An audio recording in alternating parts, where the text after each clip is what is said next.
Olá pessoal, tudo bem? Eu espero que você esteja bem. Antes de continuar o vídeo, os pedidos são os mesmos, né? Deixe seu like, se inscreva no canal, toque o sininho de notificação, compartilhe os vídeos, tá? Divulgue, comente para gerar engajamento, ok? Espero até final do ano a gente estar com 1000 inscritos aqui. Se você quiser ajudar financeiramente o canal, que também é algo importantíssimo, né? Se você considera isso útil, agradável, algo bom, né? Então, e sente no coração que pode ajudar um canal que está na peleja para chegar um momento em que a gente possa ser monetizado e poder fazer coisas melhores, né? Certo? Não que a gente esteja fazendo coisa ruim, não. Tá? Aqui está muito bom, tá? Nosso conteúdo é bom, ok? Se você quiser ajudar financeiramente, anote o Pix, robson.rmt@gmail.com, robson.rmt@gmail.com, robson.rmt@gmail.com. Ok? Muito bem. Dito isso, vamos começar mais uma série de vídeos, né? Descodificando os mitos. Porque, ó, veja, a palavra mito tomou um sentido na nossa sociedade de algo mítico, quer dizer, algo que não existe de verdade, nunca existiu, foi apenas uma forma, uma história, uma lenda, né? Que alguém inventou e aí aquilo se perpetuou e tudo mais, né? É assim que as pessoas tentam explicar, né, aquilo que não é explicável. Então, por exemplo, histórias de na Amazônia tem muitas histórias de boto que se transforma em gente, enfim, tem várias coisas, né? Aí eles chamam de lenda urbana, de não sei o que, tem mais, então eles desclassificam tudo, tá?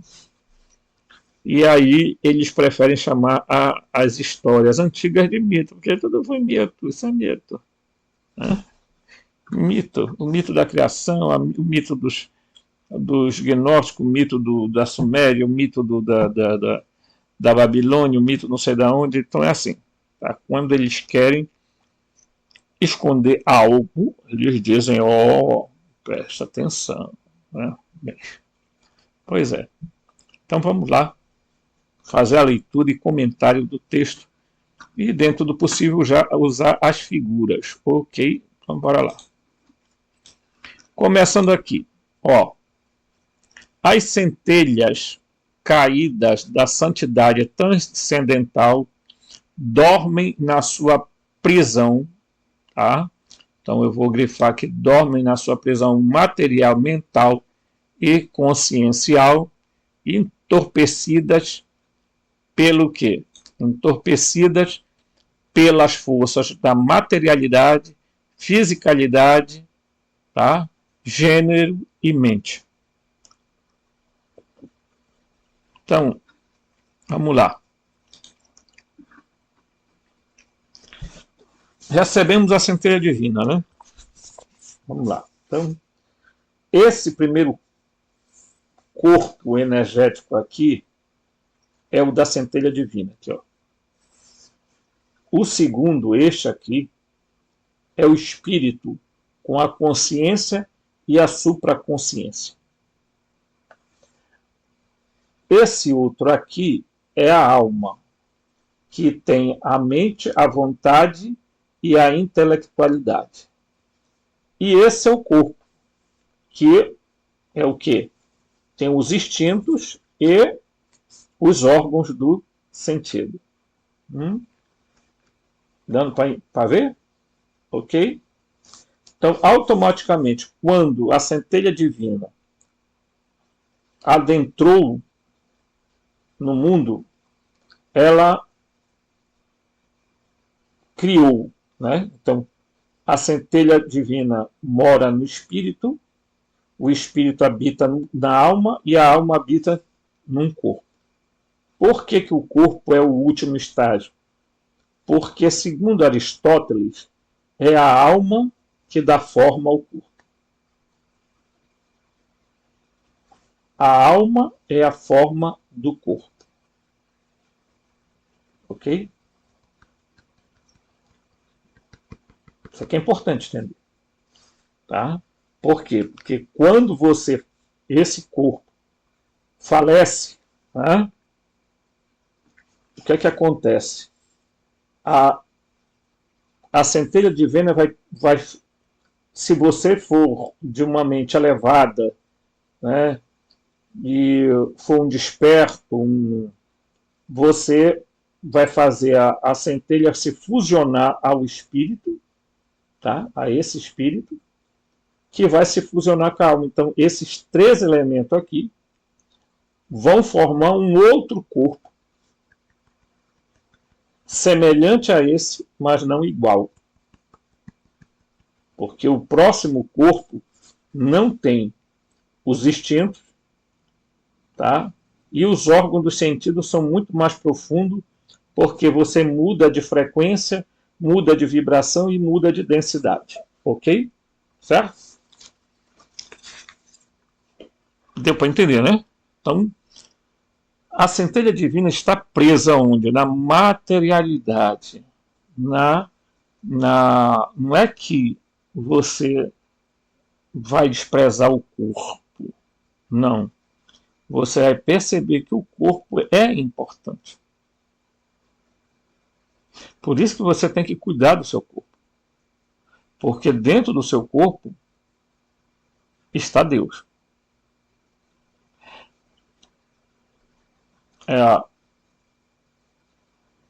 Paulo disse que nós somos como vasos de barro carregando dentro de nós um grande tesouro.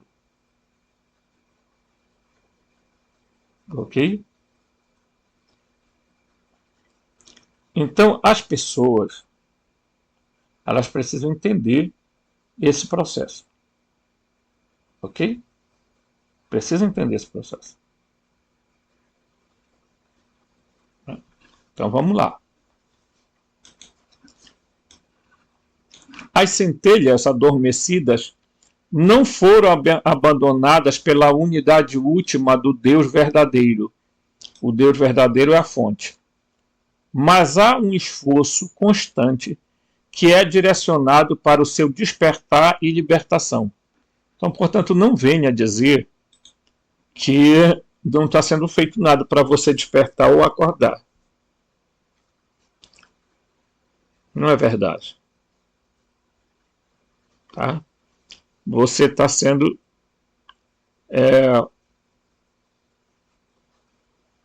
tem várias pessoas trabalhando, né, e tentando despertar o mundo. Não é fácil. Porque todas as pessoas que eu conheço que trabalham no despertamento dos humanos, eles acabam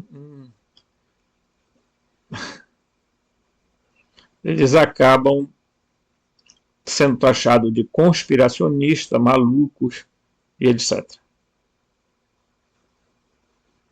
Tá?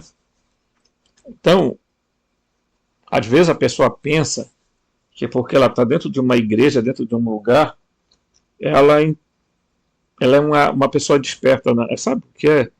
Porque eles vão para a igreja, porque a igreja é uma fuga. É uma fuga da responsabilidade. Porque esse povo não quer ser salvo. Eles querem que alguém salve eles. Portanto, né? Não, Jesus já morreu pelos meus pecados. Então, portanto, a única coisa que ele quer é que a gente aceite graciosamente a salvação que veio de graça. Né?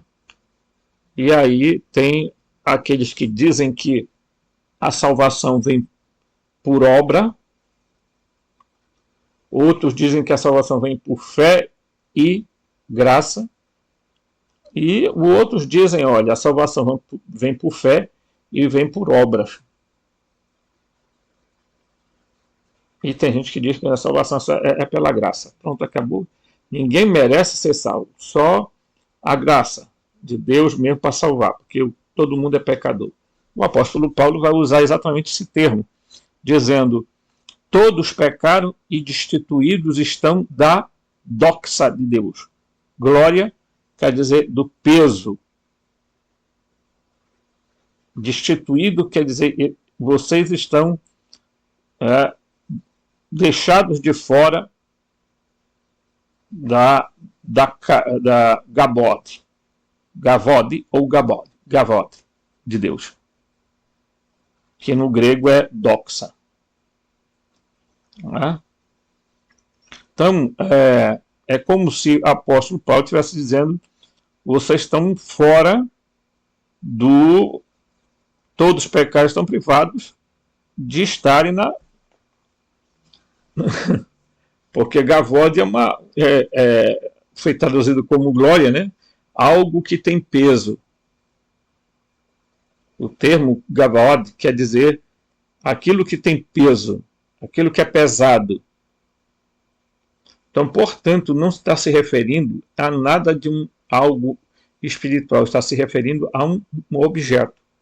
Provavelmente um órgão, um aparelho de transporte, uma nave, algo parecido. Tá? Então, Paulo está dizendo o seguinte: bem, aí vocês estão fora do que? Do veículo que vai levar vocês. Tá? Porque ele diz que, né, cada ser tem a sua Gavod própria. Ok? Então, quando as pessoas muitas vezes vão para as igrejas, é porque elas acham que é o seguinte: Jesus veio salvar as pessoas, ele pediu apenas que tenham fé nele. Não, ele não pediu que tenham fé nele, ele pediu que tenham a fé dele. É diferente fé em Jesus de fé de Jesus. Tá? E o que ele veio fazer na Terra foi o despertamento. E dizer para as pessoas daquele tempo: vocês têm a luz de Deus. Em tese, vocês têm a centelha divina. Vocês têm Deus em vocês. Os teófos são aqueles que carregam Deus dentro.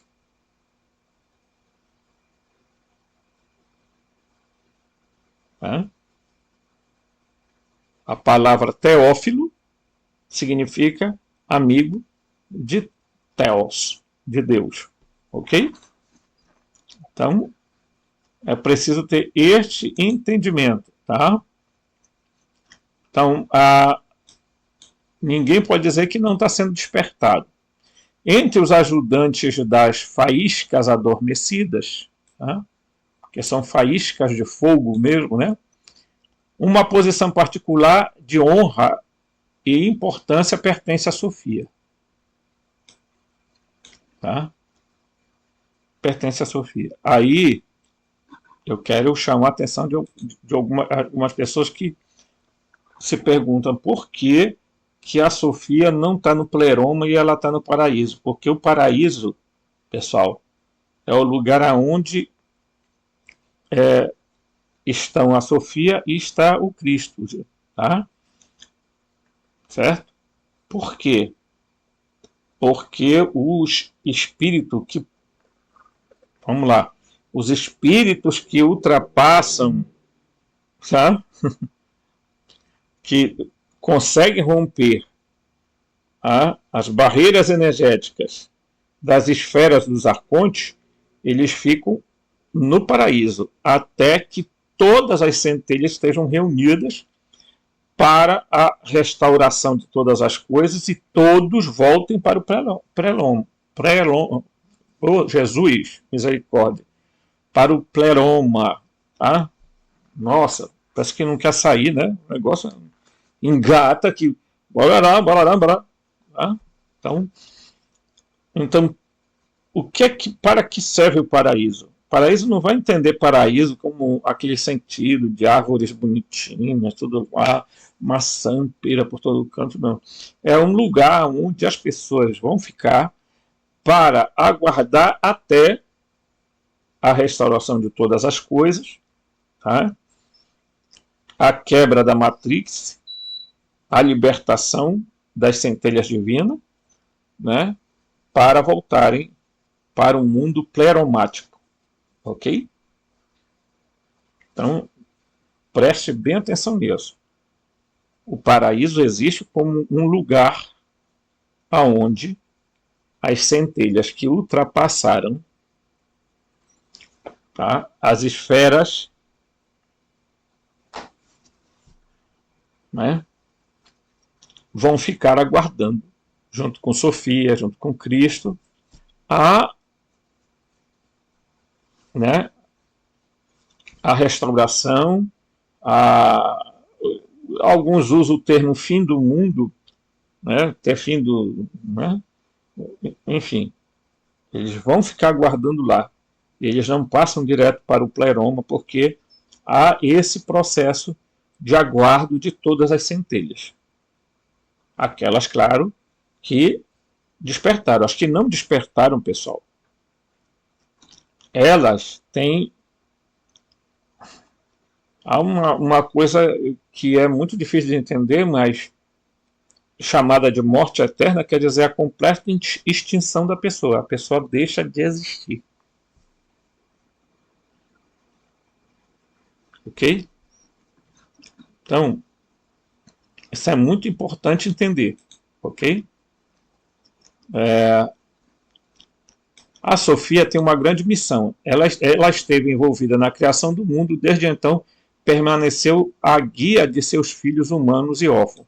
Então a Sofia, ela é aquela que está fazendo todos os movimentos, mas há uma outra figura que vai entrar dentro desse processo de despertar, que se chama gnose. Tá? O nome gnose pode ser conhecimento. Em hebraico é dat. Em grego é gnose. Tá?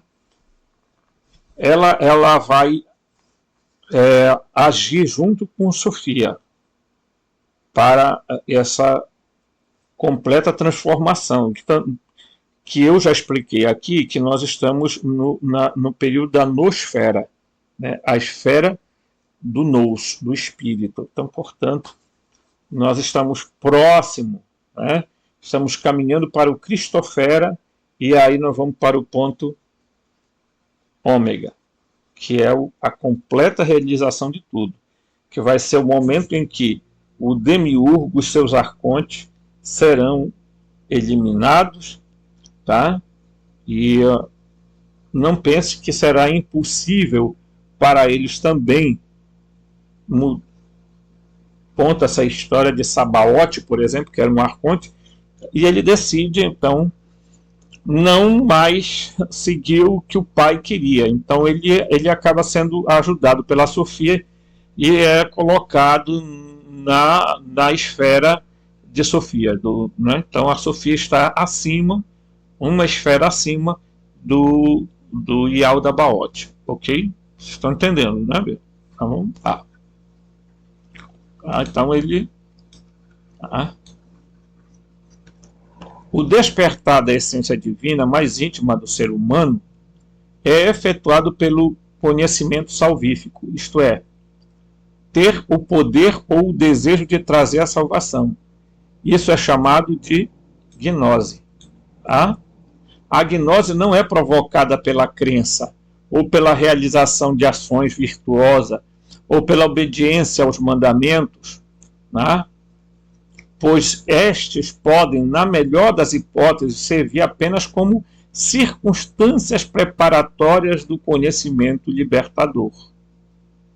A gnose é alcançada quando o espírito, capacidade de consciência espiritual e alma, a personificação das funções emocionais e pensantes da personalidade estão unidos. Então, tá? O que é que está... Quando a pessoa não conhece a gnose, o que é que ela está? Fragmentada.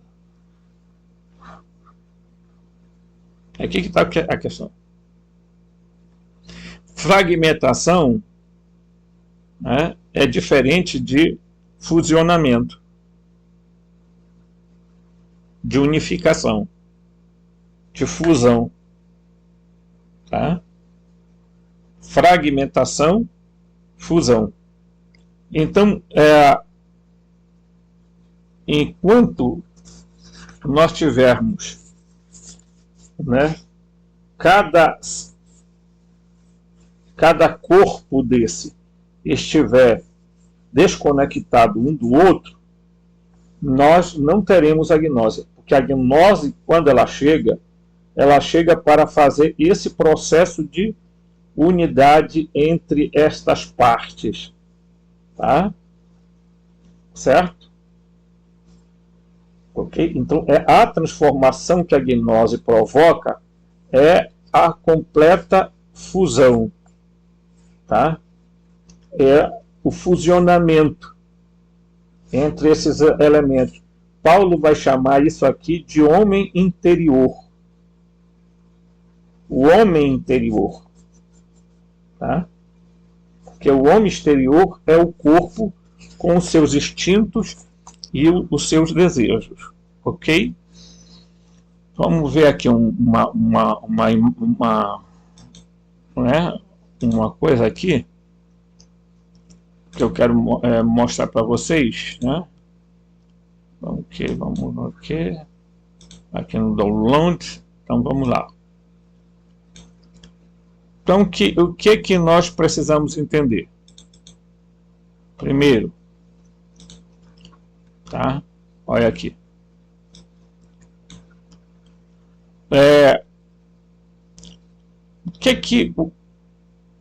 Aqui deveria ter a Terra, tá, pessoal? Tá?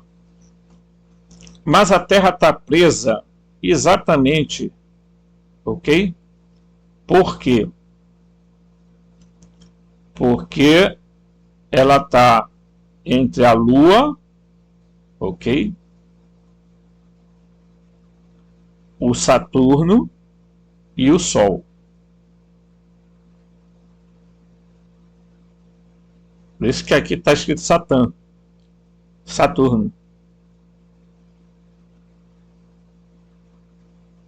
Ok?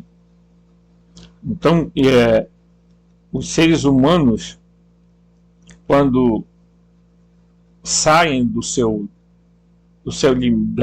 da existência corporal, eles têm que fazer o esforço a preparação é aqui, não é em outro lugar. Você vai ter que ultrapassar esses anéis, ou películas ou membranas de energia.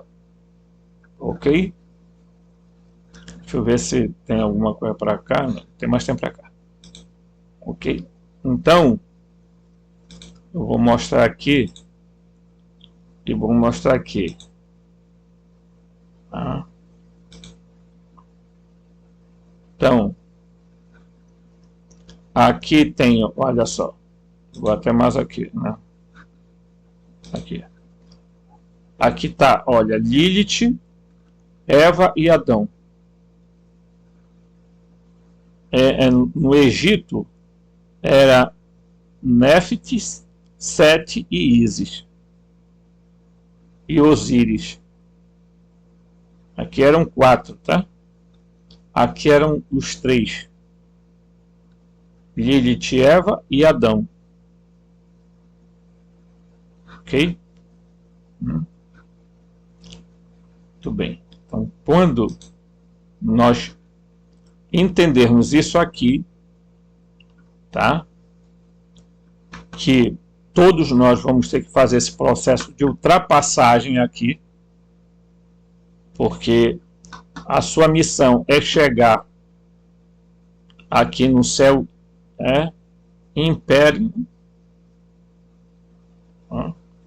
seria o céu de fogo, o céu luminoso, ok?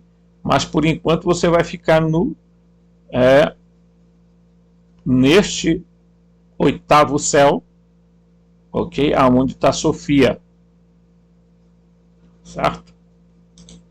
Então eu vou baixar aqui porque depois a gente vai dar uma olhada numa outra situação. A gnose não é provocada pela crença, né? Mandamentos ou etc. Mas a gnose é alcançada quando o espírito, tá aqui, ó, a capacidade espiritual, a alma, a personificação das funções emocionais pensantes da personalidade estão unidos. Ok? Enquanto não houver essa unidade e as pessoas estarem fragmentadas, aí é difícil de alguém fazer esse processo de despertamento. Antes de despertar, os homens passam por sonhos perturbadores.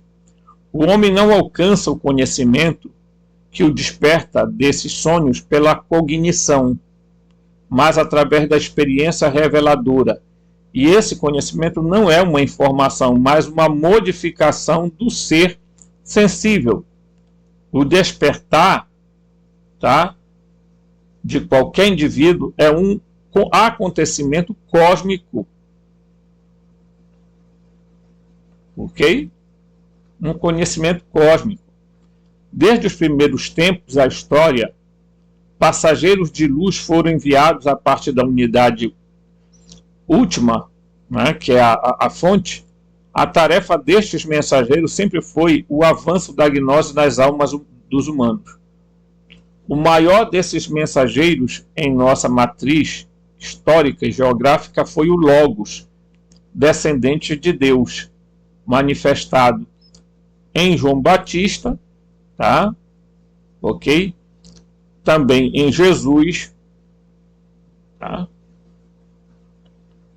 E o João Batista foi venerado pelos templários e pelos cátaros.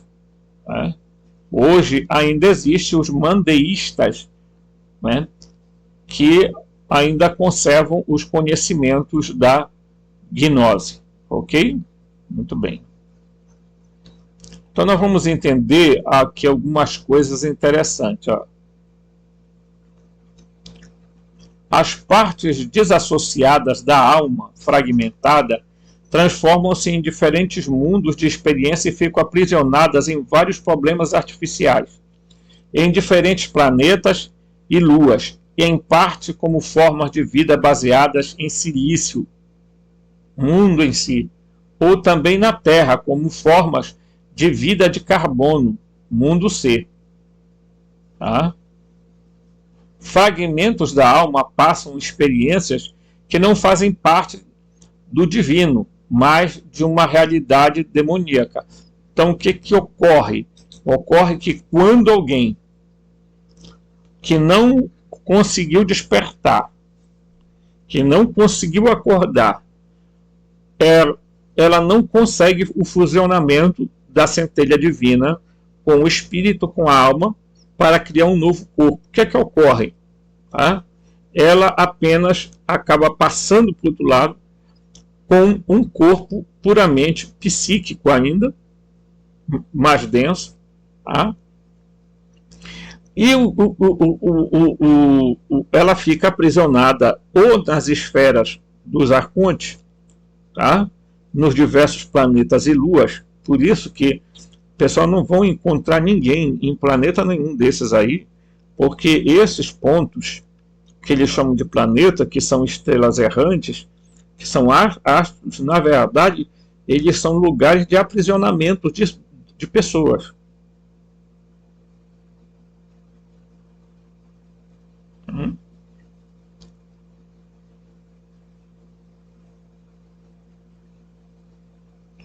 Essas pessoas estão presas nessas dimensões nessas frequências, nessas vibrações, nessas densidades.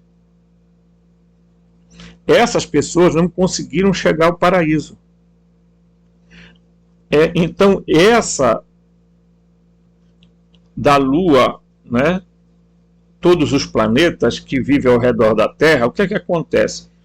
A vida nesses lugares, nesses astros errantes, é vida baseada em silício, enquanto que a vida aqui na Terra é baseada em carbono. O que é que ocorre? Há espíritos que acabam ficando aprisionados na própria Terra.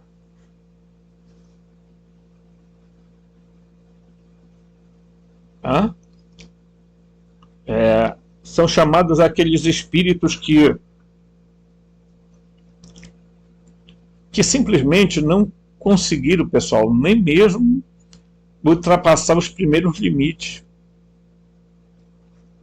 né? E acabam se tornando espíritos arcônticos.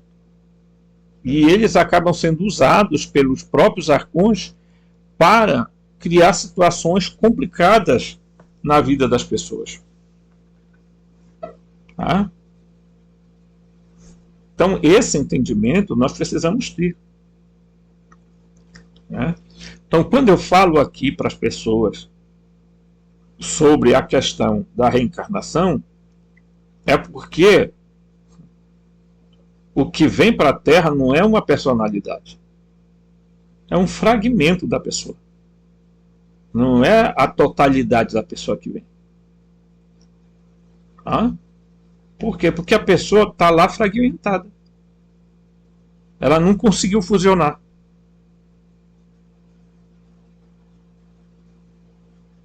E aí ela fica retida em esferas, ou retida em áreas da Terra. Por quê? Porque elas são tão ídicas, tão materiais, que elas são sugadas para a Terra. Elas nem conseguem ir mais alto que podem, porque é terrível, pessoal. Por isso que eu acho que quando alguém não dá valor no canal, como a gente, do trabalho que a gente está fazendo, é porque essas pessoas, a mente delas, elas já estão arcontizadas. Porque um canal como esse aqui serve para dizer para as pessoas que elas precisam fazer a expansão da consciência e a percepção espiritual delas aumentar, porque senão vai ficar difícil fazer esse processo. Tá? Então, o que é que acontece? Se as pessoas não viram as costas, né?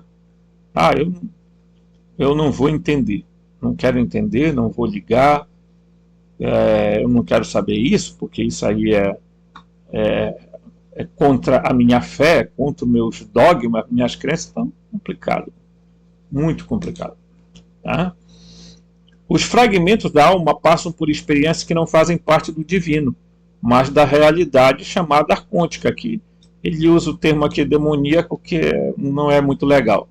A vida nessas matrizes de experiência segue roteiros da armadilha dos anjos. Os elementos essenciais são a luta do bem contra o mal, as seduções e intimidações demoníacas e conflitos, as experiências de frustração e deficiência, a busca pelo amor verdadeiro e assim por diante. Mas enquanto a nossa alma estiver presa, sempre que o bem vence, quando os demônios são derrotados, o amor se torna realidade. O roteiro muda, o mal prevalece e o círculo vicioso recomeça. Este é um retrato significado de que a ordem, tá, quer contar aos terráqueos angélicos para que eles possam escapar da armadilha. Para deixar isso bem claro, Jesus, aliás, foi pego na armadilha e agora faz parte da armadilha, mas Cristo é a saída, né? Cristo é a saída. Ele está falando aqui que Jesus acabou, né, enquanto humano, tá? E ele está falando que o Cristo não, o Cristo está lá no paraíso, etc. Tá? Então vamos dar um exemplo aqui. Eu vou puxar bem aqui, ó, e vou mostrar isso aqui para vocês. Ó. Aqui está a pessoa, né? Essa número 1 aqui, ó, esse número 1 aqui, tá? É a pseudo-realidade, véu material, véu material, né? Certo? Esse ponto número 2 aqui é outra pseudo-realidade, tá? É o véu mágico, tá? Esse aqui, ó. Esse aqui, tá? Esse é um véu, este é outro véu, tá? Aí vem o terceiro aqui, ó. É outro pseudo-realidade, véu espiritual. Isso aqui, ó. Tá? E somente aqui, ó, é que está a realidade verdadeira. Ok? Então, você tem que superar as chamadas pseudo-realidades. Porque, pessoal, veja, aqui ninguém está destratando religião de ninguém. Cada um acredita no que quiser. Mas eu posso falar. Agora, cada um escolhe o que quiser acreditar. Quando as pessoas morrem, desencarnam, use o termo que você quiser, elas vão ter que, se elas não estão fusionadas, mas em vez disso fragmentadas, elas passam para o outro lado fragmentadas, elas têm várias pseudo-realidades, até ela chegar na realidade real. Então, quer dizer, ela vai ter os véus do engano, né? Em que ela vai, do outro lado, se deparar com situações em que ela vai pensar que aquilo lá é profundamente real, né? Que ela está numa cidade, que ela está com os parentes e etc. E pai, sabe? Gente, tem um monte de histórias. Né? Você, quando lê esses livros psicográficos de espíritos, ou ouve essas cartas lidas pelos espíritos se comunicando, gente, olha, eu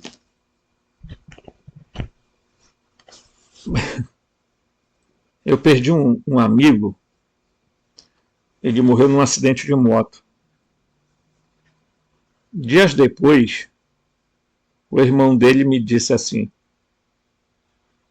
a minha namorada, que é espírita, trouxe uma carta do fulano falecido. Aí eu perguntei para ele: mas me diz aqui uma coisa, como é que tu sabe que é dele? Ele disse: porque é a letra dele. Então, é complicado, porque geralmente as mensagens é meu irmão para consolar a família. E lá do outro lado, eles estão sendo tão iludidos quanto aqui. Porque a Matrix, gente, não acaba com a morte. Quem disser que a Matrix e o simulador acaba quando as pessoas morrem, estão contando mentira.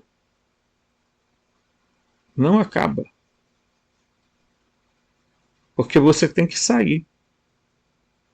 Então, eu vou falar algo aqui muito sério para vocês. Sério no sentido de que talvez eu vá chatear algumas pessoas, mas não tem outra alternativa a não ser a gente falar isso. Eu vou pegar bem aqui, tá? Então, vou mostrar aqui um negócio para vocês. Vou pegar esse aqui. Então, deixa eu mostrar isso aqui para vocês. Então, aqui está a Terra. Lua, Sol, ok? Aí a pessoa morre, tá? Ela tem que sair fora das esferas. Ela vai passar das esferas da Lua, tá? Toda a atmosfera, e aí ela vai começar a entrar nos limites aqui, ó, ok?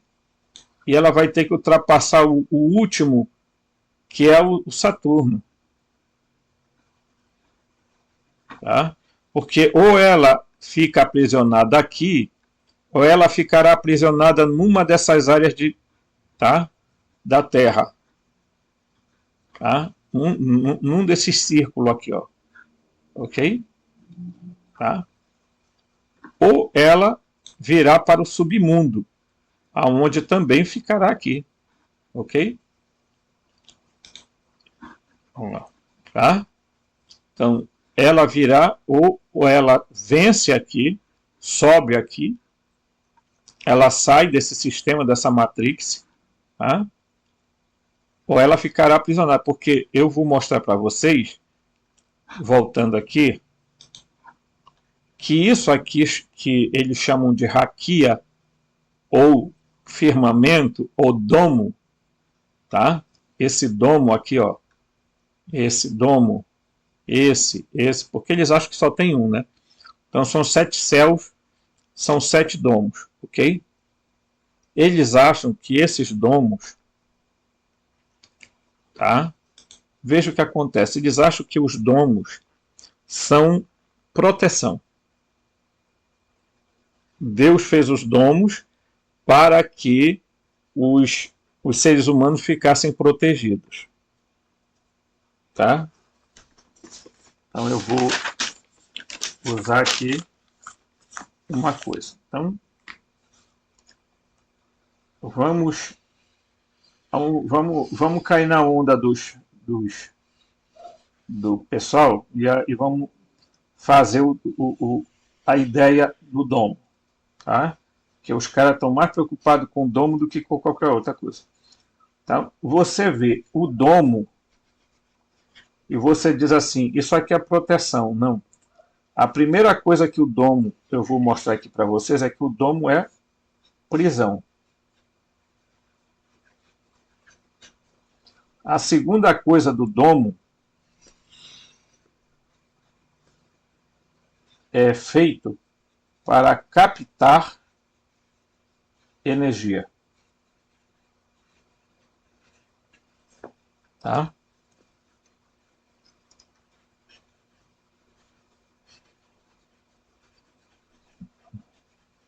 Então aqui, ó. Então, preste atenção. O domo, pessoal, a raquia em hebraico, firmamento, tá? Abóboda, ela foi feita, são 7, eu botei só uma aqui. Elas não foram feitas para proteger nada, elas foram feitas para prisão e para captar as energias. O domo, ele é um captador de energia da Terra.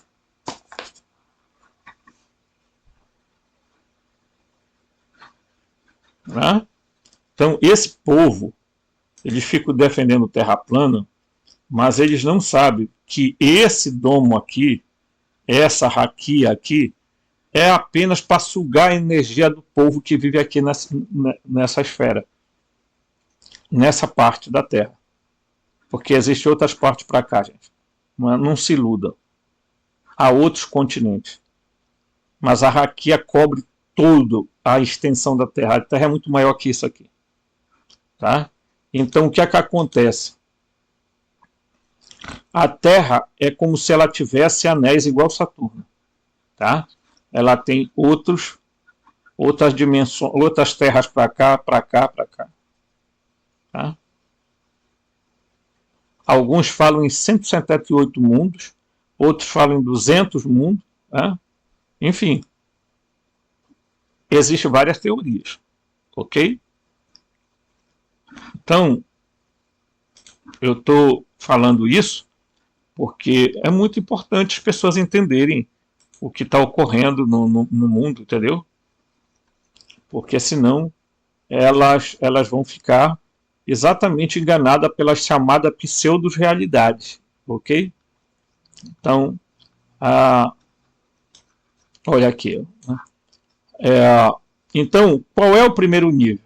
Este é o nosso mundo material bastante normal. Um mundo em que a ciência escolar seja válida e racional. Nele encontramos o lógico do hemisfério esquerdo, para quem as considerações espirituais são estranhas, o que é particularmente pérfido, e que este mundo é verdadeiro em si mesmo. Simplesmente não concorda com a verdade. Tá? Então esse é o primeiro nível aqui. Ó. Esse nível aqui. Ó.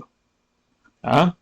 Aí vem o segundo nível da realidade, aqui conhecida como conexão entre o mundo espiritual e o mundo material. Não é racional. Os processos são bastante hemisféricos do hemisfério direito do cérebro. Tá? 2 tipos de seres humanos encontram seu caminho aqui. Tá? Aquele que tem uma imaginação fértil e que fabrica uma visão de mundo mágica, sem conhecimento mais profundo da realidade crítica, mais profundo ou facilidade crítica. Podemos chamar esse tipo de forma acentuada e esclarecedora de bruxa e mágico, mas também o simples padre. Tá? As pessoas com esta visão de mundo não percebem as muitas contradições e inconsistência no seu próprio sistema de pensamento e percepção. Não é verdade em si e nem externamente. Não há verdade dentro da pessoa e nem fora dela. Depois do segundo nível, há outro tipo, tá? Que elaborou uma imagem de mundo, às vezes muito diferenciada, e também pode indicar conexões complicadas entre o mundo espiritual e o mundo material. Muitas vezes ele obtém seu conhecimento através de iniciação e às vezes através de pálida iluminação. Aqui, novamente, acentuando, encontramos a mulher sábia, a iniciada, o guru. O próprio sistema está em grande parte em sintonia consigo mesmo, mas mesmo isso não está em sintonia com a verdade. O segundo nível, ambos tipos de níveis diferentes, perceberam que uma visão puramente material do mundo não é suficiente, embora a visão mágica do mundo possa ser rapidamente reconhecida como falsa por uma pessoa pensante. Neste segundo véu de Ísis, as distorções são claramente visíveis. A visão pseudo-espiritual diferenciada não é tão facilmente reconhecida como falsa. No terceiro véu de Ísis, vemos uma apresentação de slides de imagens atraentes. Eles nos prometem ela nos promete muito do que a nossa alma capturada anseia e, portanto, mantém o ego daquele que progrediu até a ferramenta, firmemente sob controle. Somente o terceiro nível da realidade, pseudo-realidade, materiais, mágicas e espirituais, são visíveis. Ísis perdeu seus 3 véus e o poder que recebeu sobre nós, humanos. Aqui encontramos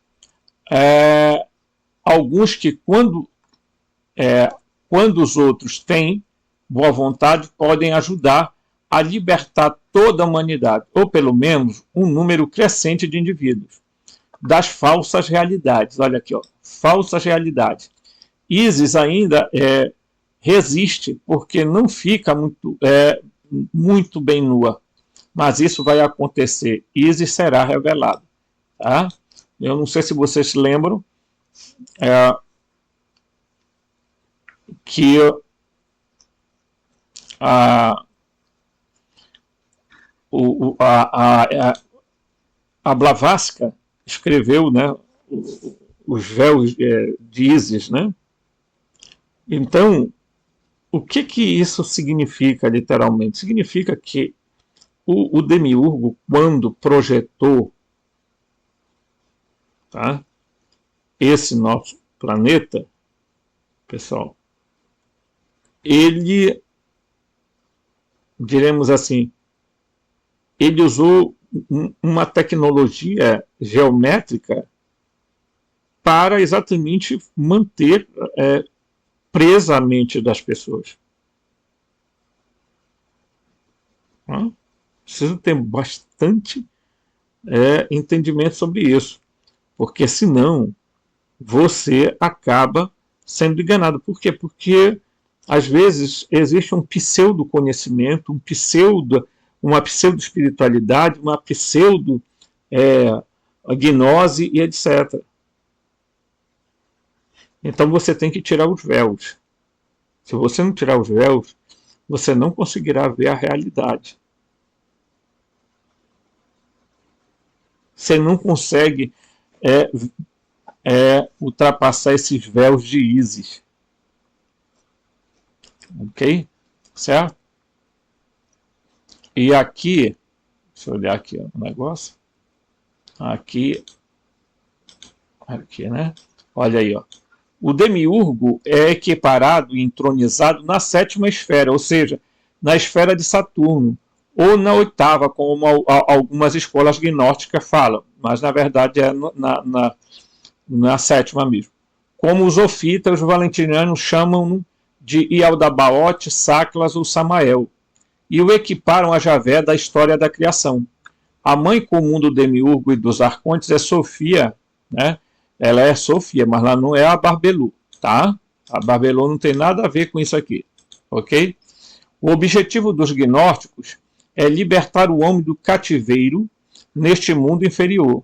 A redenção é possível porque o homem traz em si o quê? A centelha divina, aqui, tá? Do Deus Altíssimo, tá? Isto os torna superior ao Demiurgo e aos seres angélicos que os servem. O meio para a libertação é o conhecimento, a gnose, tá? E aí você vê aqui, ó, as esferas, ó, né? As esferas planetárias são circundadas pela esfera estelar fixa do zodíaco, tá bem aqui, ó. A oitava, tá? Bem aqui, ó. Oitava, bem aqui. Tá? Certo? E dos serafins. Na cosmovisão medieval, este é o nono. Tá? Na esfera do céu de cristal, que também é o primo mobile, né? Certo?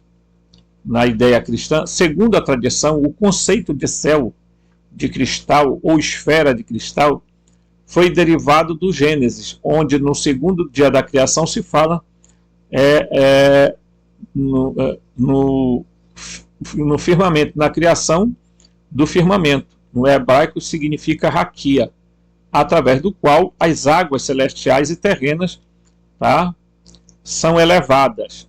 Tá? É o Empyreum, tá? Em latim, Empyreus, no fogo, tá?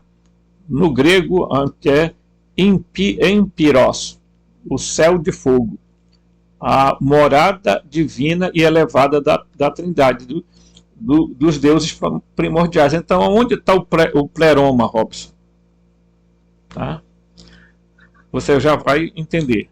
As esferas planetárias e o karma. Os gnósticos viam as 7 esferas planetárias astrais, Sol, Lua, Mercúrio, Vênus, Marte, Júpiter e Saturno, como o reino inferior da escuridão espiritual e corrupção acima do qual se eleva o mundo de luz, de pleromas. Cada esfera planetária é governada por um campo de força ou demônio arquétipico.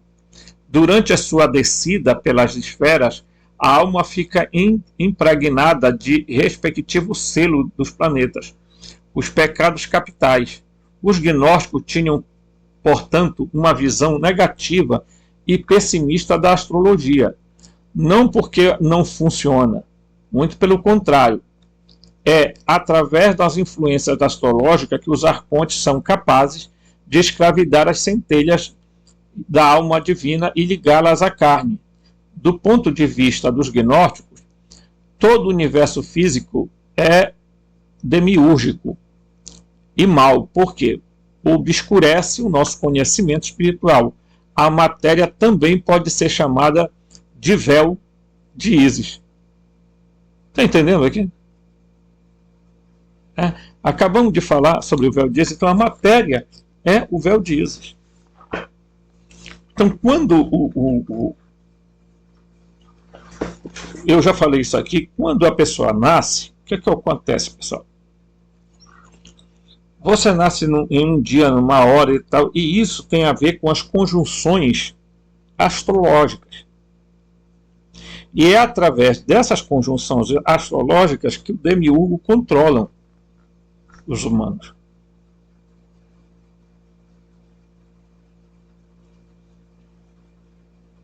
Ok? Por isso existe signo, né? E tem gente que todo dia lê o signo. Por quê? Porque mudou. Hoje é um dia especial para você, você vai fazer tal coisa. Por quê? Porque é um controle que os arcontes têm sobre as pessoas através desse paralelo com a astrologia. As conexões astrológicas.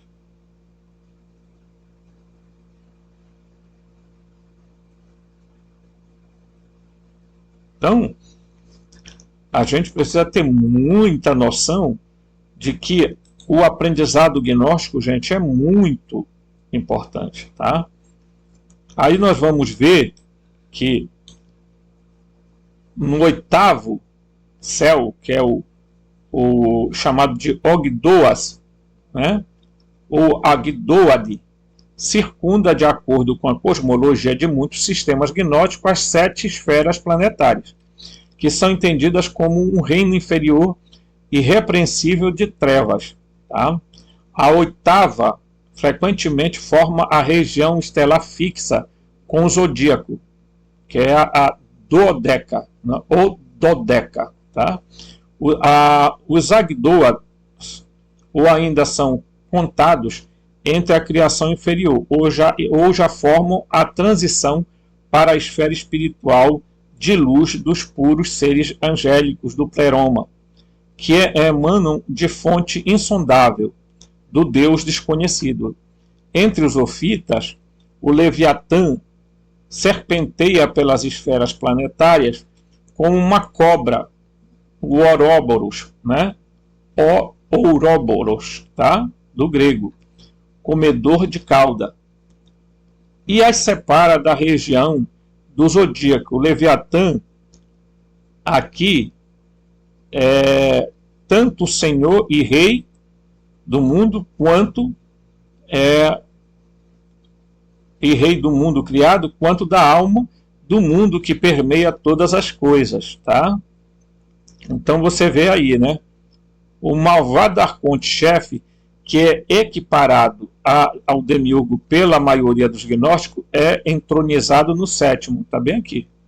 Tá? Certo? Olha aqui, ó. A cobra engolindo o próprio rabo. Tá?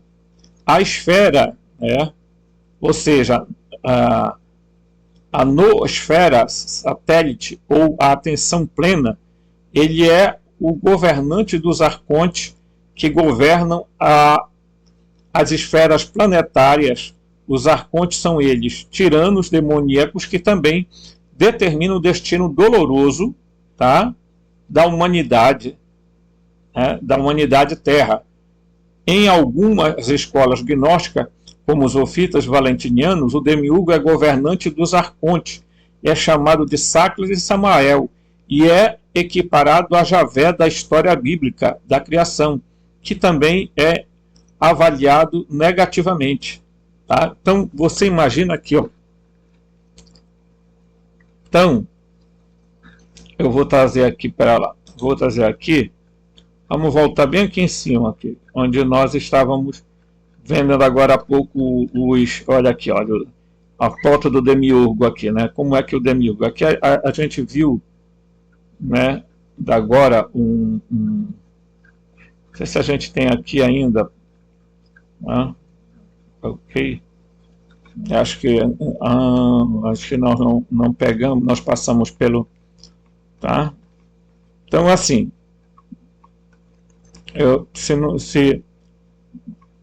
Se não tiver, eu vou mostrar em que ponto está isso, tá? Mas vamos lá. Então, deixa eu ver aqui se está por aqui.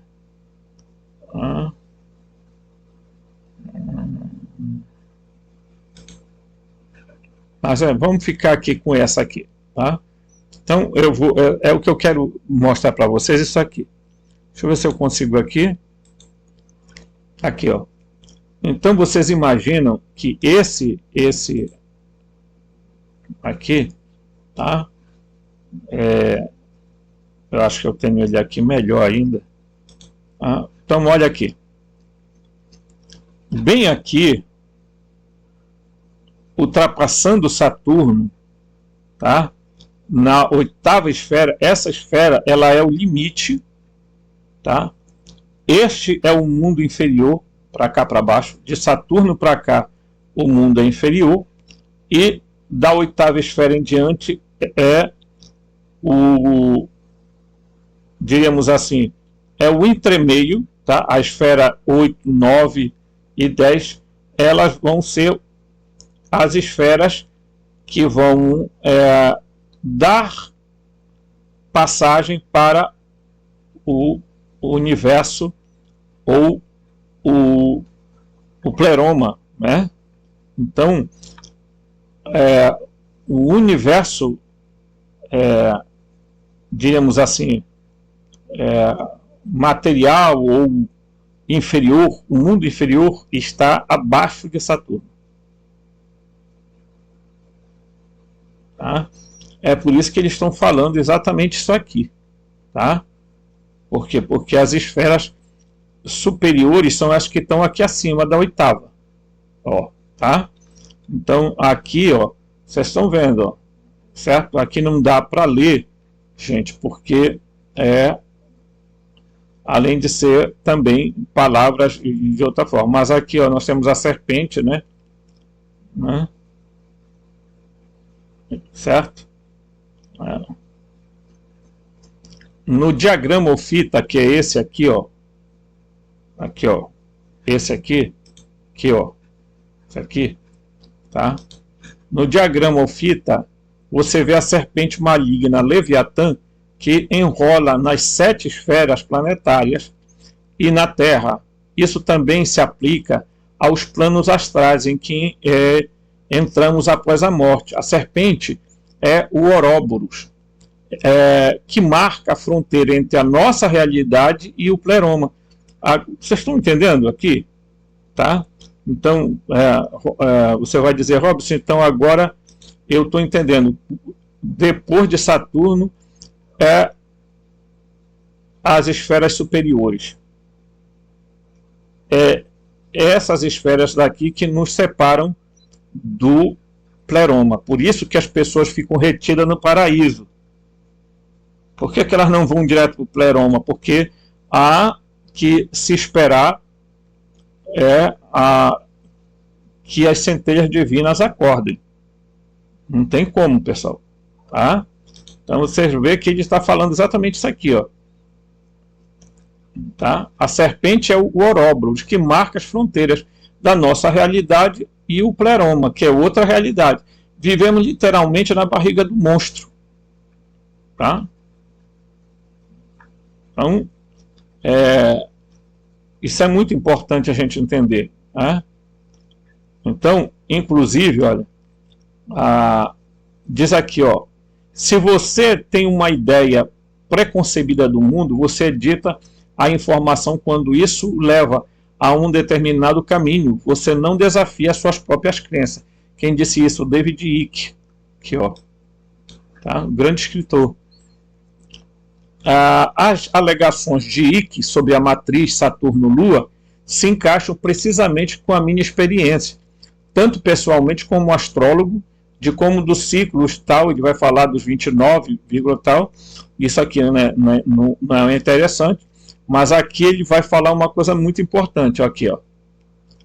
Saturno, ó, o modus operandi da aliança reptiliana é o primeiro a desencadear eventos cataclísmicos em um mundo, alvo de sistema solar, e varrer a sociedade que estava lá antes. Então os reptilianos criam geneticamente uma nova espécie que é projetada para sintonizar em sua falsa realidade, sua matrix. E o planeta é sequestrado junto com a percepção das pessoas. Eles fizeram exatamente isso com a Terra e a humanidade, com o seu meio de fazê-lo, e seus meios de fazê-lo são Saturno e a Lua. Saturno, o Senhor dos Anéis, é o centro de controle mestre. Saturno é o sistema de transmissão gigantesco.